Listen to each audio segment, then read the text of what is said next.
Hello dears, let us start our next lecture. So in this lecture we will discuss about the control chart. Means control charts are the graphical representation of any activity which is ongoing in a organization. Means बेटा control chart की help से हम अपना जो organisation या किसी भी company के अंदर जो भी हमारा प्रोसेस चल रहा है मीन्स हम उसकी मॉनिटर कर सकते हैं, हम उसको प्रोसेस को चेक कर सकते हैं और या फिर हम अपनी क्वालिटी को मेंटेन कर सकते हैं।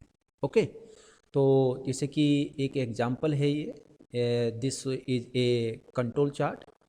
तो इसमें हमारे पास दो एक्सिस हैं, एक हमारे पास है horizontal axis and second one is the vertical axis. So here is the vertical axis which shows the quality characteristic value means the quality of any product and the horizontal axis show the samples या फिर number of सब groups. Okay, तो यहाँ पर क्या होता है बेटा कि जैसे कि आपको कोई भी एग्जाम्पल दे दिया या कोई भी आपको डायमेंशन दे दिया कि जैसे कि सपोज़ कोई भी शाफ्ट है, उसकी डायमेंशंस या डायमीटर आपके पास 30 mm है और मीन्स आपको अब देखना है कि जो आपकी सैंपल्स की वैल्यू है, जो आपने एक लोड से जो सैंपल्स लिए हैं उनकी वैल्यूज़ है वो उस एवरेज वैल्यू के आसपास लाई कर रही है या फिर वहाँ पर वेरिएशंस हैं या कितने वेरिएशंस प्रेजेंस हैं या उन वेरिएशंस की जो वैल्यूज़ है वो क्या क्या है। ओके, तो हम इस तरह से कंट्रोल चार्ट की हेल्प से ये फाइंड आउट कर सकते हैं means types of variations. Okay, तो यहाँ पर देखिए बेटा कि एक हमारे पास सेंटर लाइन है, ये सेंटर लाइन यहाँ पर शो करेगा कि मीन्स एवरेज वैल्यू कि एवरेज वैल्यू क्या है। उसके बाद हमने क्या किया कि जो आपके पास ये डैश डैश लाइन दिखाई दे रही है मीन्स हमने इस एवरेज वैल्यू के साथ एक अपर क्रिटिकल लिमिट सेट कर दिया। जैसे सपोज़ कि किसी प्रोडक्ट की जो एवरेज वैल्यू है वो 30 है और मीन्स हमने यहाँ पर सेट कर दिया कि जो इसकी अपर क्रिटिकल लिमिट है वो 38 के समथिंग है। मीन्स कि अगर किसी सैंपल की वैल्यू इस अपर क्रिटिकल लिमिट से अगर अपवार्ड जाती है तो मीन्स वो आपका जो प्रोडक्ट है मीन्स या सैंपल है will not be accepted, means उसको लोड को हम एक्सेप्ट नहीं करेंगे। सेम टू सेम हमारे पास एक जो एवरेज वैल्यू के बॉटम साइड में डाउनवर्ड में एक लोअर क्रिटिकल लिमिट है वो उसको भी हम सेट कर देते हैं। और फॉर एग्जांपल मान लिया कि ये अपने पास है इसकी वैल्यू दैट इज़ द 20। तो मीन्स अगर हमारा कोई भी प्रोडक्ट मीन्स अगर अपर क्रिटिकल लिमिट या लोअर क्रिटिकल लिमिट के बीच में अगर वेरी करता है तो मीन्स हम उस सैंपल को या उस लोड को हम एक्सेप्ट कर सकते हैं। और अगर हमारा सैंपल या हमारी जो क्वालिटी है अगर वो इन कंट्रोल लिमिट्स को क्रॉस करती है मीन्स आइदर या तो अपवर्ड डायरेक्शन के अंदर अपर कंट्रोल लिमिट या लोअर डायरेक्शन के अंदर लोअर कंट्रोल लिमिट को अगर क्रॉस करती है तो मीन्स इसका मतलब क्वालिटी में कहीं ना कहीं ड्रॉबैक्स हैं और on the behalf of this control chart हम उस लोड को मीन्स रिजेक्ट भी कर सकते हैं। तो मीन्स कंट्रोल चार्ट सिर्फ हमें यही बताता है कि आपका जो प्रोडक्ट है या जो प्रोसेस है वो आपका विद इन कंट्रोल लिमिट है या फिर नहीं है। अब जैसे फॉर एग्जांपल लेकर चलिएगा कि जैसे पॉइंट्स हैं, ये दिखा रहा है कि सैंपल नंबर 1, ये next sample number 2, sample number 3, sample number 4, sample number 5, 6 like that.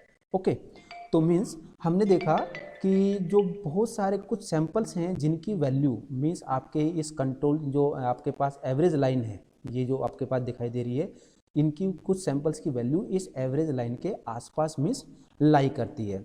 कुछ जो अपने पास सैंपल्स हैं उनकी वैल्यू है मीन्स जो एवरेज लाइन है उससे कुछ दूरी पर अपने पास है या फिर हो सकता है कि वो डाउनवर्ड डायरेक्शन में है। तो मीन्स हमने देख सकते हैं इस एग्जाम्पल के अंदर कि जितने भी आपके पास सैंपल्स हैं उन सारे सैंपल्स की जो वैल्यू है वो आपके पास within control limit means किसी भी सैंपल की वैल्यू मीन्स कंट्रोल लिमिट से बाहर नहीं है।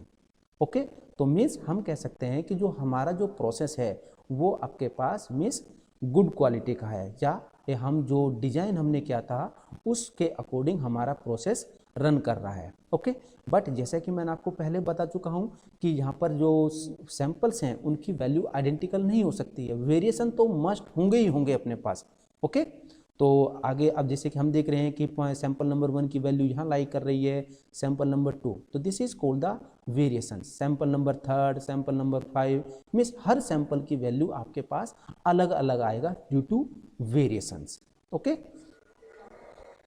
अब जैसे कि अब हमारे पास अगला जो टॉपिक है that is the control chart patterns, कि मीन्स जब हम किसी भी ऑन गोइंग प्रोसेस का जब भी कंट्रोल चार्ट हम बनाते हैं या देखते हैं या ड्रॉ करते हैं, तो मीन्स क्या होता है कि डिफरेंट डिफरेंट टाइप्स के आपको कंट्रोल चार्ट्स वहाँ पर दिखाई देंगे।